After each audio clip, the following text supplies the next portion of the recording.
Hey my friends, it's Take Life Seriously here. We've been living in a society where everyone recently seems to be getting depressed, or they say that they're numb, or they say that drugs is the only thing that makes them feel.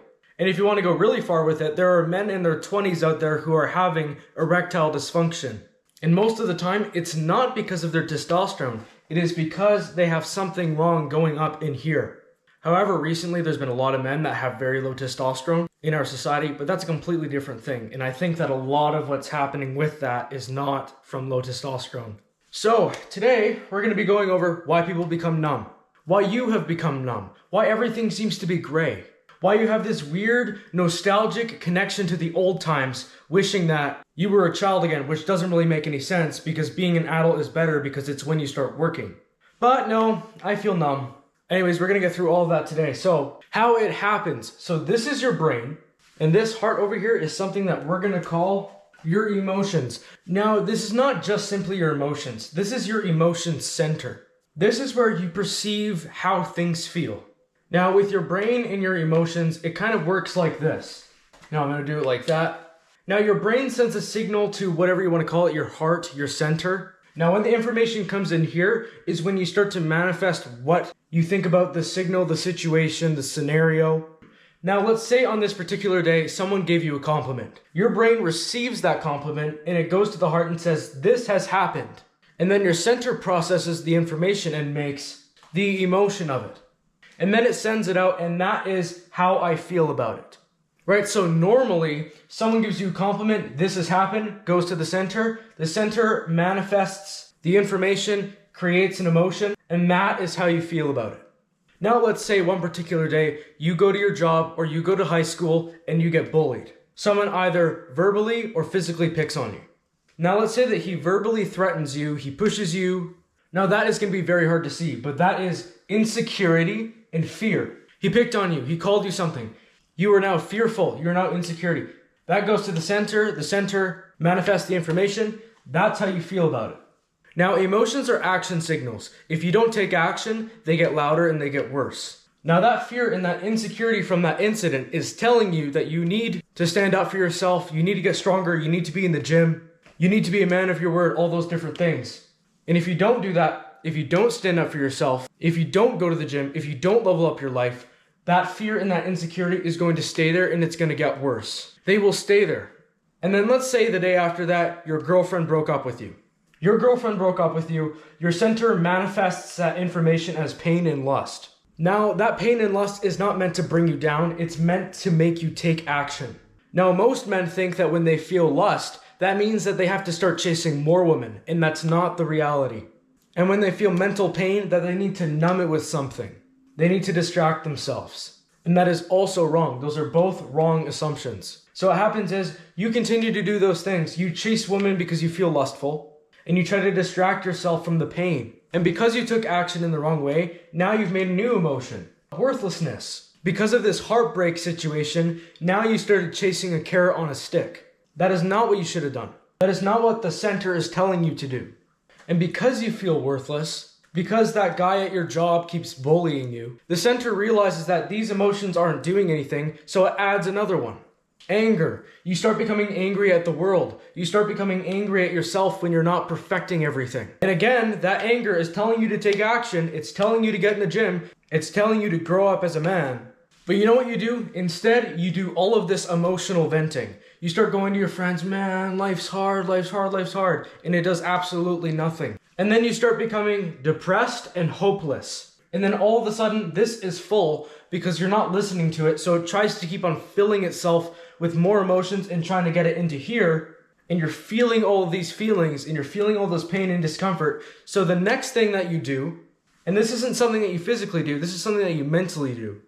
And they cut it off. They cut that how I feel about it part. They run from their emotions. They don't allow their emotions to cycle through their mind. They bury them. The moral of the story is they cut it off. But the reality is you subconsciously were trying to feel these things, process these emotions, and trying to figure it out. But all of a sudden, now that you've cut off the center of your emotions, now your brain goes, well, I don't feel. But the thing is you do not stay in the state for very long. Not longer than maybe a day. Because as soon as the brain realizes this, because you need to feel happiness, you need to feel pleasure, you need to feel joy. That's the purpose of life. You need to feel meaning. So what does it do? It creates a new heart. It now creates the heart of dystopia. Why I call it the heart of dystopia is because a dystopia is a fake utopia. And your brain is trying to find the happiness and the meaning somewhere that is buried in all of these other different negative feelings. And it can't without opening this and letting all of these emotions loose into it. So it tries to get those little happy feelings in another way. Through porn, through video games, through distraction, through all these other different things that kids are doing nowadays. All because of their lack of consistent action towards dealing with all these other signals. And the happiness is so buried down in his center that he would just rather watch porn instead and cut this completely off and just live off of the heart of dystopia. The one big main problem here is that when this heart is clear, when this heart is full of meaning, when this heart is full of happiness, when this heart is full of all of these amazing emotions, this heart is full. This heart is not. If you cut this heart off over this one, you will always be chasing for more. This heart is never full. It is always a little bit empty. It is always just one more porn video, just one more gambling session. Now, I'm not saying that video games and porn doesn't feel good. What I'm saying is if you open this up and dealt with lust yourself, you would feel so much more free, so much more productive, so much more focused than if you decided to just leave this emotion to get bigger and bigger here and just constantly be chained to this. Constantly be left with no energy. Constantly be left with no time.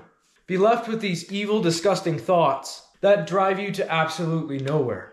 So we've gone through what this is, how it happens, why you shouldn't choose the heart of dystopia, why you should choose the actual fulfilling heart that becomes whole. Now, why does this happen? Why this happens? Like I said already in this video, emotions are action signals. People think that emotions are just energy. If you're angry, you just need to calm down. If you're sad, you just need to let it go and then it'll all disappear. Oh, but all of a sudden, you're angry again. And this time it's worse. You calm down, the next time it's a complete full-on episode. You can calm down your anger. You can calm down your emotions. If you do not deal with the root cause, if you do not take action, it will never solve itself. And that's the same thing with lust in these teenage men today. They think that if they feel lustful, they need to bust a nut or they need to chase a bunch of women at a party. Lust is the emotion of unfulfillment. Now don't get this mixed up. It's not unfulfillment from your desires. You're not unfulfilled for not chasing enough women. You are unfulfilled with your life. You do not have enough things going on. You do not have your strength being put to work. You are not being fulfilled with your hobbies, with what you got going for yourself. And if you don't find it, you'll end up bottling out with lust. It is a certainty. This is why drug addicts, which are drug addicts because they're unfulfilled with their life, are always paying for hookers. They are not unfulfilled with their life. They need something more. Write this down. Lust equals unfulfillment.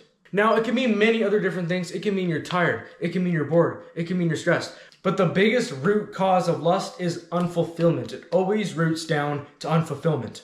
Now, another big emotion that other people are dealing with is pain. From fear to insecurity to avoidant attachment style. If you ghost people, ignore people, avoid yourself, trying to stop yourself from connecting and attaching with somebody, a lot of the times this is because when you attach yourself to someone, you become needy. You become desperate. It becomes too much. Too many people become dependent on others emotionally too easily. And then fear and insecurity is just telling you that in some place, in some way in your life, you're a loser and you need to get off your ass. So following with the first problem lies the second one.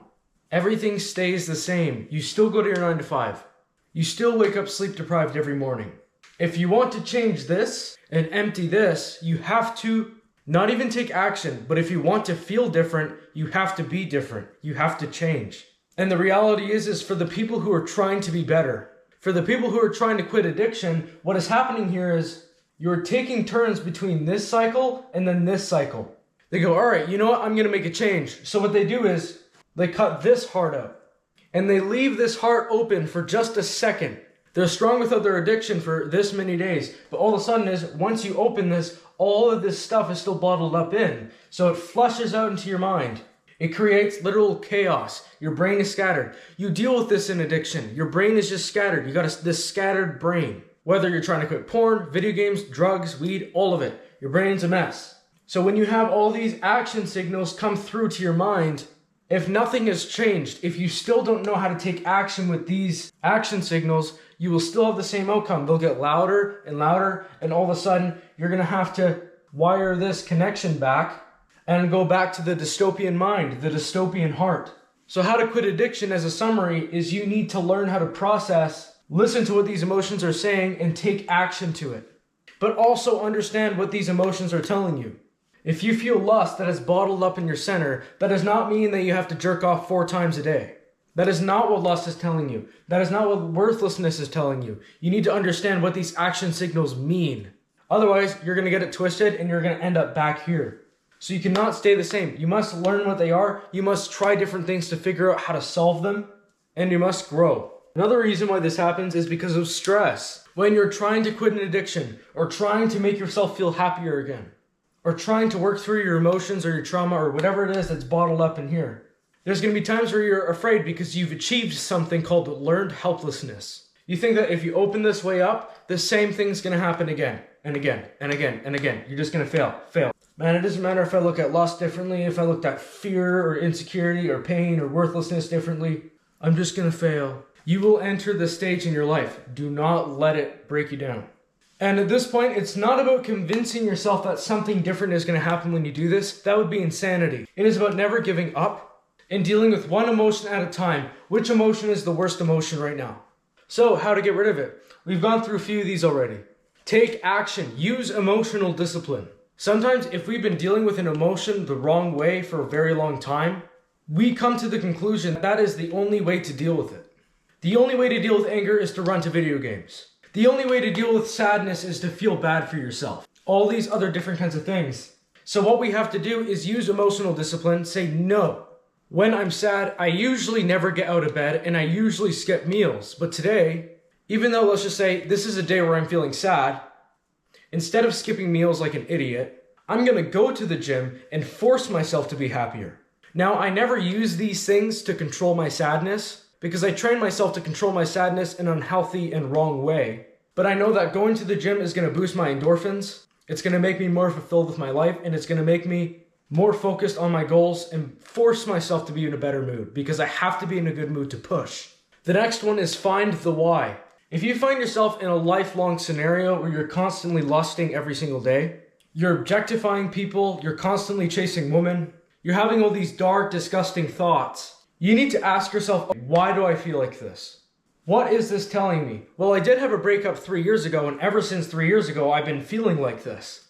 Or a long time ago, before I started watching porn, I had no way to control my emotions. And when I found out what it was, I started using it to distract myself from them. Why have I been angry recently? Ever since I've been watching the news, I've been angry at the world. Maybe this anger is an action signal to tell me to have a different viewpoint on the world. So you gotta ask yourself, why am I receiving this action signal? Now, I bet you hear this word a lot in a lot of self-improvement videos, but this is very different. If you are not mindful, you will not understand what is going on in here. You will not understand what it means to open the way to your center. You will not be emotionally aware enough. Now, I'm not saying to act on your emotions. To be stoic and masculine is a very important thing. But do not lie to yourself. Do not say, oh, I'm fine right now. I'm fine. I've been friends with people with really bad trauma, and they do the same thing. They say, oh, everything's fine, everything's good. There's totally nothing bottled up inside of me. And then all of a sudden, they just crash out. It's useless. Be real with yourself. I hope you guys enjoyed this video. I hope that it helped you. Make sure to take life seriously. See you guys next time. Peace.